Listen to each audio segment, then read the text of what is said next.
hai ancora scaricato l'app Vivi Veneto?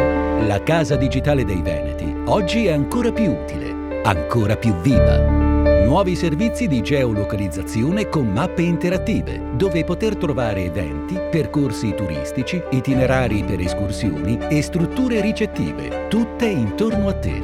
E poi una nuova area interamente dedicata al lavoro, dove trovare corsi di formazione, centri per l'impiego e nuove offerte di lavoro.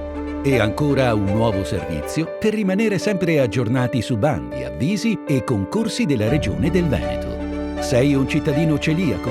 Con Vivi Veneto trovi le farmacie e i punti vendita autorizzati, visualizzi le transazioni effettuate e il saldo disponibile. Inoltre è possibile scannerizzare i prodotti per verificare quelli erogabili gratuitamente. Se sei in possesso del contrassegno per persone con disabilità, se il tuo comune ha già aderito al servizio, con Vivi Veneto puoi gestire le targhe associate al tuo pass e accedere alle aree ZTL dei comuni del Veneto, oltre che richiedere il rilascio, il rinnovo o il duplicato del tuo pass blu.